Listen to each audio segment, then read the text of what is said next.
ఓం మహాగణాధిపతయే నమః. ఓం గురుభ్యో నమః. ఓం శ్రీమాత్రే నమః. పరమేశ్వర స్వరూపమైనటువంటి జ్యోతిష, వాస్తు మరియు ఇతర అనేకమైనటువంటి శాస్త్రములను మనకు అందించినటువంటి మహర్షులకి నమస్కారం. హయగ్రీవ హయగ్రీవ హయగ్రీవేతియో వదేత్తస్స నిస్సరతేవాణి జన్మకన్యా ప్రవాహవత్. అరుణాం కరుణాతరంగితాక్షీం ధృతపాశాంకుశపుష్పబాణచాపాం అనిమాదిభిరావృతాం మయూకైః అహమిత్యేవ విభావయే భవానీం. శ్రీమాత్రే నమః. ప్రేక్షకులకి ఆ లలితాంబిక అమ్మవారి యొక్క అనుగ్రహం పరిపూర్ణంగా కలగాలని మనస్ఫూర్తి కోరుకుంటూ మనం ఈరోజు చూడండి, మనం బయట సొసైటీలో కనుక చూసినట్లయితే ఎవరో ఏదో బ్లాక్ మ్యాజిక్ చేశారని, లేకపోతే ఏదో గాలి సోకిందని, దిష్టి బాగా తగులుతుందని, శత్రువులు ఏదో వీళ్ళ మీద ఏదో ప్రయోగం చేశారని, ఇట్లాంటివి మనం చాలా చూస్తూ ఉంటాం. అసలు అందులో ఎంతవరకు నిజం ఉంది? ఇక్కడ పాయింట్ బై పాయింట్గా చూసుకుంటే, అంటే ఒక్కొక్క లగ్నానికి అసలు ఏ గ్రహ దశ వల్ల, ఏ కాంబినేషన్స్ వల్ల అలాంటివి ఏర్పడతాయి. ఇక్కడ పాయింట్ నెంబర్ 1 ఏంటంటే అసలు సిమ్టమ్స్ ఏమిటి, అదేవిధంగా దీని మీద మోసాలు ఎలా జరుగుతున్నాయి, అలాగే భ్రమలు ఉంటాయి కొంతమందికి. సిమ్టమ్స్, మోసాలు, భ్రమలు, అదేవిధంగా అసలు ఎందుకు వస్తాయి ఇవి, అసలు ఎందుకు ఏర్పడతాయి, ఇవి తొలగిపోవాలంటే ఏం చేసుకోవాలి, అసలు ఈ కాలంలో అలా చేసే వాళ్ళు ఉన్నారా అనేటువంటి అనేకమైనటువంటి అంశాలు ఒక్కొక్క లగ్నరీత్యా పూర్తిగా తెలుసుకుందాం. మీరు వీడియో ఆఖరి వరకు చూడండి. అయితే ఈ విషయాలను ఎన్నో రీసెర్చ్లు చేసి చెప్తున్నటువంటి అంశం ఇది. ఈ యొక్క అంశం చెప్తుంది నేనైనప్పటికీ కూడా చెప్పేసింది సాక్షాత్ అమ్మవారిగా భావిస్తూ భ్రమల్ని, భయాల్ని పోగొట్టుకోవడానికే ఈ వీడియో పర్టికులర్గా చూడండి, మీకు అర్థమవుతుంది.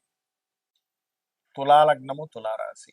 తులవారి కనుక చూసుకుంటే తులవారు సహజంగానే కాస్త మేనేజింగ్ స్కిల్స్, దాని ఏమంటారు, బ్యాలెన్సింగ్ మైండ్ ఉంటుంది.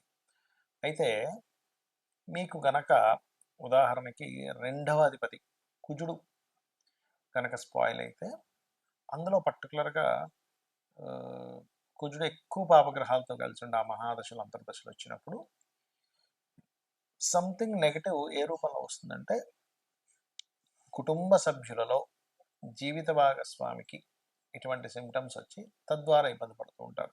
మనం అనుకుంటూ ఉంటాం ఏమిటో అండి వీళ్ళు ఏమిటో ఇట్లా పిచ్చిగా ప్రవర్తిస్తున్నారు అంటూ ఉంటాం. కానీ 90% ఆఫ్ కేసెస్లో ఏమవుతుందంటే వాళ్ళకి తెలియకుండానే ఒక నెగటివిటీ వాళ్ళ దగ్గర ఉంటుంది. అప్పుడు ఇంటికి వెళ్ళాలంటే అశాంతి ఉండడం, కుటుంబ సభ్యుల్లో ముఖ్యంగా భార్యతో ఏదో గొడవ, లేనట్లయితే భర్తతో ఒక రకంగా ప్రవర్తిస్తూ ఉంటారు. అక్కడ మీరు మీ యొక్క సప్తమాధిపతి రాహుతోని కానీ, శనితో, నీచమైనటువంటి శనితో కానీ కనెక్ట్ అయి ఉన్నాడా అనేటువంటిది మీరు అర్థం చేసుకోవాలి.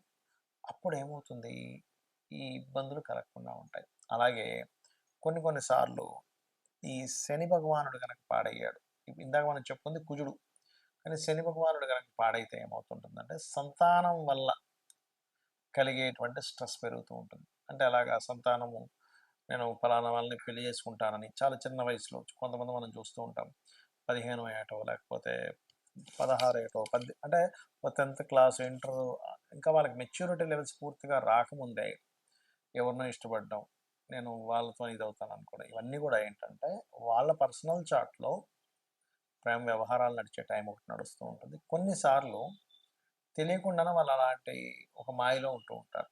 దానికి కూడా సమ్ టైమ్స్ మీ జన్మజాతకంలో పంచమాధిపతి శని పాడైనటువంటి మహాదశలు నడవడం వల్లే.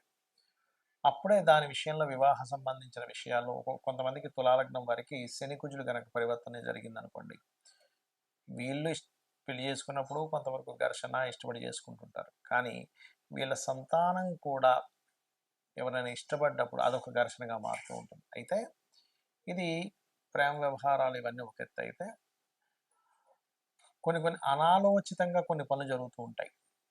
అప్పుడు కూడా శని పాడవుతాడు. అనాలోచితంగా జరిగేటువంటి ఒక్కొక్కసారి ఓన్లీ గ్రహస్థితి ద్వారా అయితే, కొన్నిసార్లు ఎక్స్టర్నల్ ఫోర్సెస్, అంటే ఏ గాలి లాంటిదో, లేనట్లయితే ఒక నెగటివ్ ఎనర్జీ మిమ్మల్ని పట్టుకున్నప్పుడు ఇట్లా జరుగుతుంటుంది. అయితే ఇలాంటి సమయంలో మీరు ఎక్కువగా మన్య సూక్త పారాయణము అంటారు. మీకు శని పాడయ్యాడంటే, కుజుడు పాడయ్యాడంటే, నా ప్రాబ్లం ఇది అన్నప్పుడు మన్య సూక్త పారాయణం చేసుకోండి ఇంట్లో. మన్య సూక్త పారాయణం వినండి. కనీసం రుద్రాభిషేకం ఏదైనా ఇంట్లో చేసుకోండి. లేదంటే నాకు ఆ రుద్రాభిషేకాలు అవన్నీ ఖర్చుతో కూడుకున్నటువంటివి, నేను అంత చేయలేను, నేను ఇంకేమైనా ఇంట్లో చేయగలను శివలింగం మీద అని అనుకుంటే, చక్కగా గంధం అరగబాగినటువంటి గంధం నీటితో అభిషేకం చేయండి. నూనెతో అభిషేకం చేసినా సరే దోషం పోతుంది. నూనె ఎర్రటి పుష్పాలతో చేస్తే కూడా దోషం పోతుంది శివుడికి. కాబట్టి ఇవి పాటించండి. అలాగే తులవారికి ఒకసారి భాగ్యాధిపతి ద్వారా వస్తూ ఉంటుంది. అంటే బుధుడు పాడే వస్తూ ఉంటాడు. అలాంటప్పుడు ఏమవుతుంటుందంటే వీళ్ళు ఎక్కువగా టెంపుల్స్కి రావడానికి ఇష్టపడరు. అంటే టెంపుల్ అనే శబ్దం వినిపిస్తేనే మీకు నచ్చదు. ఏంటి గుడికి వెళ్ళేది, నేను రాను మనం అనుకుంటుంటాం. వీళ్ళు ఏదో ఒక రకమైనటువంటి ద్వేషం పెంచుకున్నారేమో అనుకుంటాం. కాదు. ఎందుకంటే దేవుడు ఏమి ఎదురుగా మీకు కనబడి మిమ్మల్ని ఏదో ఇబ్బంది పెట్టడం ఉండదు కదా. మరి ఎందుకు వస్తుంది ద్వేషము, నేను రాను, ఇలాంటివి నేను నమ్మను అనేది ఎందుకు వస్తుంది అంటే తులాలగ్నం వారికి బుధుడు పాడవుతాడు. బుధుడు పాడైనప్పుడు, ముఖ్యంగా శని కూడా రెండు కలిసి పాడైనప్పుడు, ఇంకొంతమంది గురువు అంటే ఆధ్యాత్మిక కారకుడు కూడా పాడైనప్పుడు ఇట్లాంటి సిమ్టమ్స్ పెరుగుతుంటాయి. అలాంటప్పుడు చాలామంది ఏం చేస్తుంటారంటే బలవంతంగా వాళ్ళని టెంపుల్ తీసుకెళ్ళేటువంటి ప్రయత్నం చేస్తుంటారు. చిన్నపిల్లలని అయితే తీసుకెళ్ళడం వల్ల తప్పలేదు, కానీ పెద్దవాళ్ళకి మరి అలాంటివి వచ్చినప్పుడు కొన్ని సంవత్సరాల పాటు, ఒక్కోసారి 10-17 సంవత్సరాలు కూడా అలా ఉండిపోతుంటారు. అలాంటప్పుడు ఇంట్లో తూర్పు భాగంలో లైట్ గ్రీన్ కలర్ వేసి అక్కడ రాముడు పట్టాభిషేకం బొమ్మ పెట్టడము, మరియు ఇంట్లో కాస్త ఎక్కువగా విష్ణు సహస్రనామాలు ప్లే చేస్తున్నట్లయితే ఖచ్చితంగా ఆ యొక్క సిమ్టమ్స్ అనేటువంటివి తగ్గుతాయి. మనము పాయింట్ బై పాయింట్గా చూసుకుంటే అసలు సిమ్టమ్స్ ఏమిటి, ఈ గాలి దూరి తగిలిన వల్ల సిమ్టమ్స్ ఎలా ఉంటాయంటే నిద్రలో చులిక్కిపడి లేస్తుంటారు. గుర్తుపెట్టుకోండి, మన పైన ఏదో ఉంది అనేటువంటి ఫీలింగ్ కలుగుతుంటుంది. అది సమ్ టైమ్స్ నేను ఇందాక చెప్పినటువంటివి ఏవైతే ఇప్పుడు శని కానీ, కేతువు కానీ, పాడైన బుధుడు కానీ, పాడైనటువంటి రవి కానీ, రాహు కానీ, ఇట్లా ఈ కుజుడు నీచంలో ఉన్న కుజుడు కానీ ఈ దశలు వచ్చినప్పుడు సహజంగా ఏమవుతుంటుందంటే విశ్వంలో భగవంతుడు క్రియేట్ చేసిన సృష్టిలో పాపగ్రహ సంబంధాలు పాడై మహాదశలు, అంతర్దశలు, ప్రత్యంతర్దశలు నడిచినప్పుడు ఇక్కడ ఉన్నటువంటి కొన్ని పిశాచాల బాధలు పడుతూ ఉంటాడు మనిషి.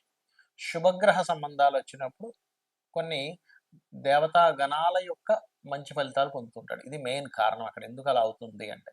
రైట్. అయితే సిమ్టమ్స్ మాత్రం చెడు కళలు రావడం. చెడు కళలకి గజేంద్ర మోక్షం చదువుకుంటే క్లియర్ అయిపోతుంది.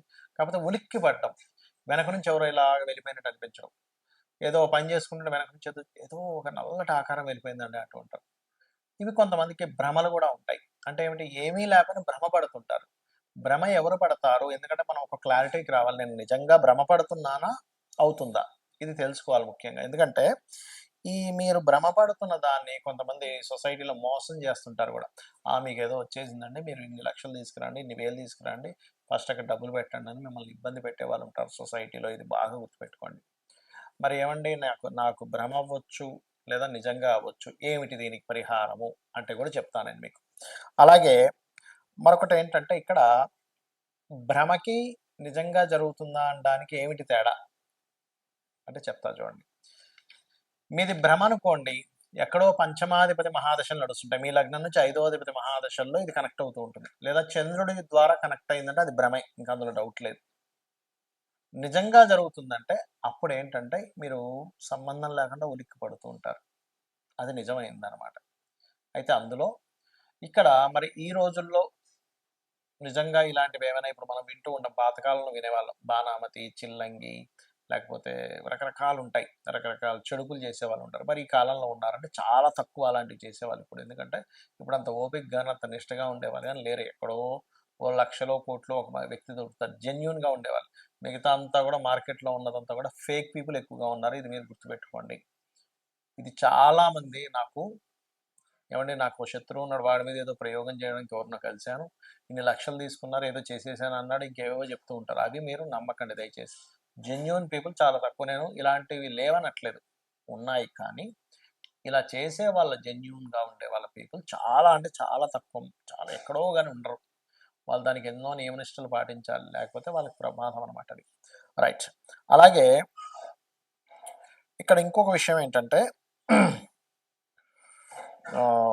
అసలు వీటి నుంచి మీరు తప్పించుకోవాలి, వీటి నుంచి అసలు బయటపడాలి అంటే ఏం చేయాలి? శాస్త్రాల్లో చాలా ఉన్నాయండి పద్ధతులు.